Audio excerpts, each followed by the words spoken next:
શિવજી પર કરવામાં આવતો અભિષેક એ માત્ર ધાર્મિક વિધિ નથી, પરંતુ આત્માને પવિત્ર બનાવતો અદ્ભુત સાધન છે. જળ, દૂધ, દહીં, ઘી, મધ જેવા પવિત્ર દ્રવ્યો દ્વારા કરાયેલો અભિષેક ભક્તના પાપોને ધોઈને તેને આંતરિક શુદ્ધિ, શાંતિ અને શક્તિ આપે છે. શિવલિંગ પર વહેતું અભિષેકનું જળ એ ભક્તના દુઃખ, રોગ અને નકારાત્મકતા દૂર કરીને જીવનમાં સુખ, સમૃદ્ધિ અને સંયમ લાવવાનું પ્રતીક છે. તો શાસ્ત્રોમાં 8 પવિત્ર દ્રવ્યોનો મહાદેવ પર અભિષેક અતિ શુભ માનવામાં આવે છે.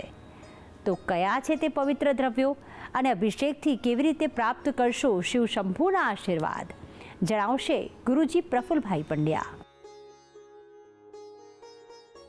જટાટવી ગલજ્વલ પ્રવાહ ભાવિત સ્થલે ગલે વલંબ્ય લંબિતમ ભુજંગ તુંગ માલિકમ ડમડ ડમડ ડમડ ડમડ નિનાદમડ ડમર વયમ ચકાર ચંડ તાંડવમ તનુતુ ન શિવ શિવમ. જય ભગવાન મિત્રો, હું છું પ્રફુલભાઈ પંડ્યા. ભક્તિ સંદેશ કાર્યક્રમની અંદર આપનું સ્વાગત છે. દર્શક મિત્રો, ભક્તિ સંદેશ કાર્યક્રમની અંદર રોજે રોજ અવારનવાર સુંદર, શ્રેષ્ઠ, સારી જાણકારી હું આપતો રહું છું. ને આજે પણ મારે વાત કરવી છે ભગવાન શિવજીના પૂજન અથવા શિવજીના અભિષેકને લઈને.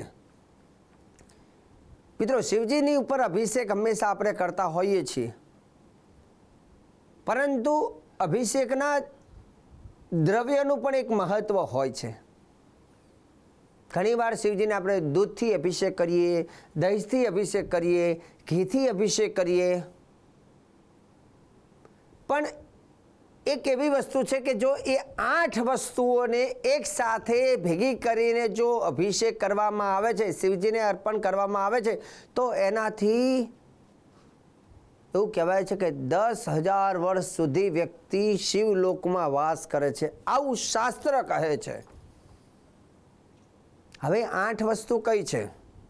હું જે 8 વસ્તુ કહું ને એ વસ્તુને તમારે ધ્યાનમાં રાખવી અને લખી નાખવી, અને શક્ય હોય તો શિવજીને એ 8 વસ્તુ ભેગી કરીને જ અભિષેક કરવાનો પ્રયત્ન કરજો. અને હું જે વાત કરું છું એ હંમેશા શાસ્ત્રના પ્રમાણસરની વાત કરું છું, કેમકે શાસ્ત્રમાં જે લખ્યું છે તે જ વાત હું કરું છું, મારી કોઈ ઘરની વાત હોતી નથી.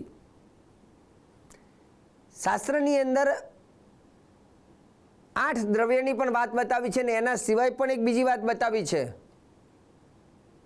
કે જે વ્યક્તિએ, ઘણા લોકો એવા હોય કે એમના જીવનની અંદર કોઈ આનંદ જ હોતો નથી.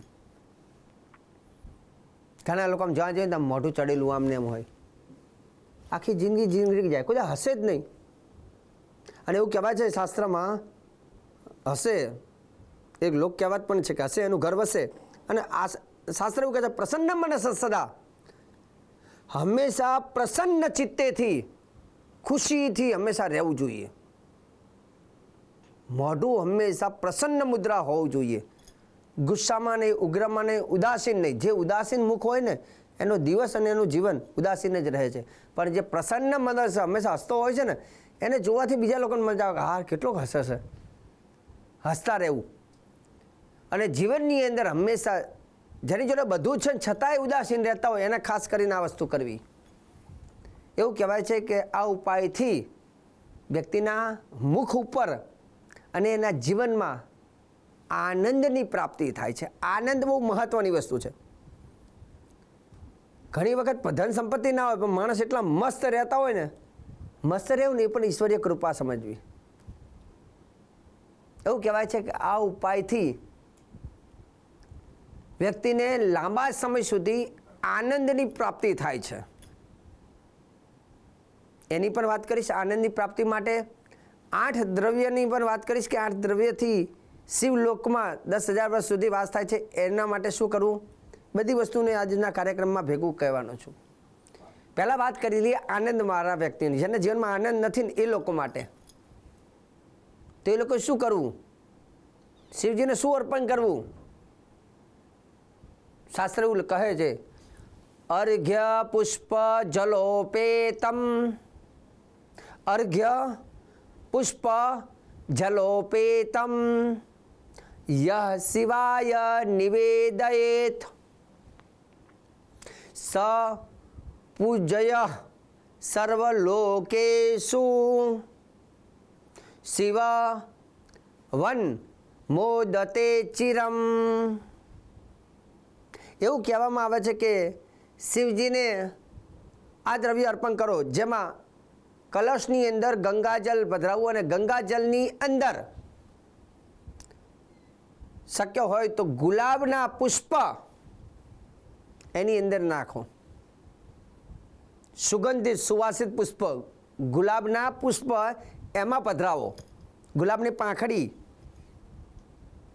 ગુલાબના ફૂલ લેવા, પાંખડી લેવા. ગુલાબનું ફૂલ પાછું તાજું હોવું જોઈએ. હો, 2-3 દાડાનું કરમાઈ ગયેલું, ગંધાઈ ગયેલું અંદર ના નાખતા, નહીં તો આ બંને પાછું જીવન ઉપરથી બગડી જાય.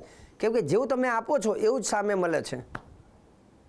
દેવતાઓને હંમેશા તાજા પુષ્પની વાત છે.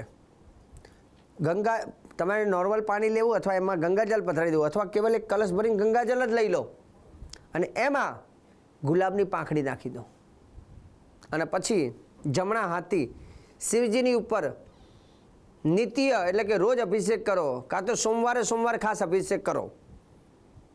અને સતત તમે જો આ રીતે અભિષેક ભગવાનની ઉપર કરો છો તો એવું કહેવાય છે કે શિવજીની જે કૃપા મળે છે ને, જિંદગીની અંદર એક આનંદની પ્રાપ્તિ થાય છે. જીવન તમારું સુકન્યાર બની જાય છે. તમને જોઈને લોકોને નવાઈ લાગે, લોકો ઈર્ષા કરવા માંગે, ભાઈ આ કેટલો મસ્ત રહે છે. એટલે આનંદ ચહેરા ઉપર હોવો જોઈએ, જીવનમાં પણ હોવો જોઈએ, અને સાથે સાથે આનંદ આપવાવાળી લક્ષ્મી પણ ઘરમાં હોવી જોઈએ. ધન સંપત્તિ બધી જ વસ્તુ કેવલ ગુલાબના પુષ્પથી તમને લાંબા સમય સુધી આનંદની પ્રાપ્તિ કરાવે છે આ ઉપાયથી. હવે વાત આપણે કરવાની છે 8 દ્રવ્યો ઉપર. કેવું કહેવાય છે કે શિવજીની ઉપર જો 8 દ્રવ્ય અર્પણ કરવામાં આવે છે તો તે વ્યક્તિને 10,000 વર્ષ સુધી રુદ્રલોકમાં વાસ કરે છે. ઘણા લોકો કે શાસ્ત્રીજી આવું હોય? હા, કેમ ના હોય? ગ્રંથમાં લખ્યું છે, અને ગ્રંથ એ શિવપુરાણ એ ખોટા નથી. પણ અહીંયા દ્રવ્યની સાથે સાથે કરનાર વ્યક્તિની વિચારધારા, એની ભક્તિ પણ સાચી હોવી જોઈએ. એમને એમ ઊભા પગે આવીને બધું તૈયાર કરીને શિવજીને સીધા નાખી દીધા એવું નહીં. આસ્થાનો વિષય છે. નિત્ય થોડું ચાલુ રાખો. એક દાડમ નાખીને આપણે 10,000 વર્ષ સતત એને ચાલુ રાખો. 1 વર્ષ સુધી બધા જેટલા સોમવાર છે દરેક સોમવાર કરો. અને ઘરમાં નાનકડું શિવજી હોય, શિવલિંગ હોય તો રોજ આ 8 વસ્તુ ભેગી કરીને તમે પધરાવો. બધા જ સોમવાર લેવાના, કોઈ સોમવાર બાકી નહીં મૂકવાનું. હોય કેટલા? 12 મહિનાની અંદર 1 મહિનામાં 4 સોમવાર, 12 ચોક 48 સોમવાર કરવાના થાય. અને આ કરવાથી 10,000 વર્ષ સુધી રુદ્રલોકની પ્રાપ્તિ થાય. કેમ કે હું નથી કહેતો, શાસ્ત્ર કહે છે. શાસ્ત્રમાં લખ્યું છે અર્ઘ્ય માષ્ટંગ મહાપૂર્ય. અર્ઘ્ય, શિવજીને 8 દ્રવ્ય ભેગા કરી અર્ઘ્ય પ્રદાન કરો, મતલબ જળ અર્પણ કરો. અર્ઘ્ય માષ્ટંગ મહાપૂર્ય લિંગમૂર્ધની નિવેદયેત. 10 વર્ષ લખ્યું છે, 10 વર્ષ સહસ્રાણી, 10,000 વર્ષ, 10 વર્ષ સહસ્રાની રુદ્રલોકે મહીયતે. રુદ્રલોકની અંદર 10,000 વર્ષ સુધી શિવજીના લોકમાં વાસ કરવા મળે છે આ ઉપાયથી. 8 દ્રવ્યથી શિવજીને ઉપાય અર્પણ કરવાથી રુદ્રલોકમાં વાસ થાય છે. હવે પ્રશ્ન આવે, શાસ્ત્રીજી અહીંયા 8 દ્રવ્ય તો કહો, કયા 8 દ્રવ્ય?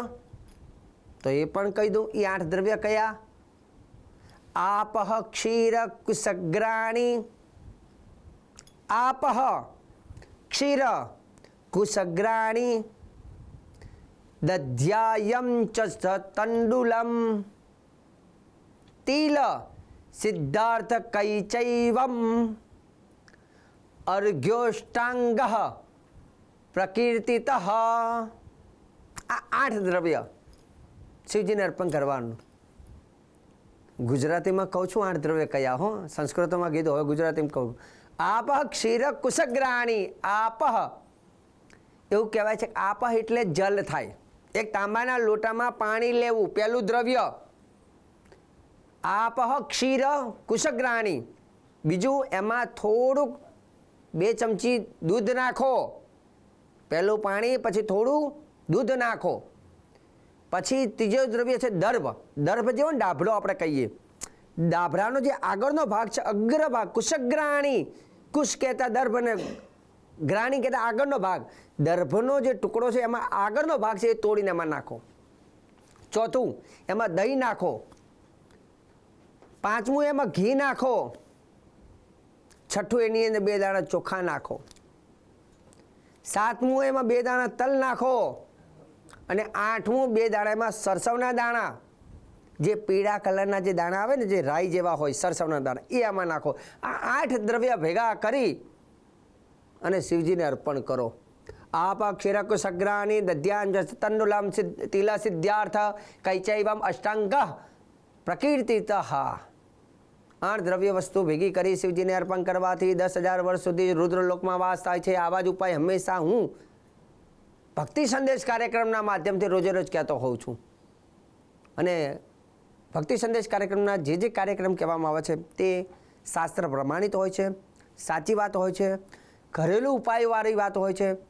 અને લોકોને જે સરળતાથી ધર્મનું જ્ઞાન મળે, સરળતાથી વસ્તુની ખબર પડે, તો તે જ રીતે હું પ્રફુલ્લ પંડ્યા આ કાર્યક્રમના માધ્યમથી લોકો સુધી પહોંચાડવાનું કામ કરું છું. સદૈવ અમારો એક જ ઉદ્દેશ્ય, એક જ હેતુ, જન સુધી ધર્મનો પ્રચાર થાય, ધર્મની સાચી વાત, સાચી વસ્તુઓ લોકો સુધી પહોંચે. તો દર્શક મિત્રો, આજે સરસ મજાનો મેં ભક્તિ સંદેશ કાર્યક્રમના માધ્યમથી આજે ભગવાન શિવજીને 8 દ્રવ્યનો અભિષેકની વાત કરી છે. અને આગળ પણ ભક્તિ સંદેશ કાર્યક્રમમાં આવી જાણકારી, શ્રેષ્ઠ જાણકારી, સુંદર જાણકારી હું પ્રફુલ્લ પંડ્યા રોજે રોજ આપતો રહીશ. કાર્યક્રમ જોવાનું ચૂકતા નહીં. મને આપી દો રજા. જય ભગવાન.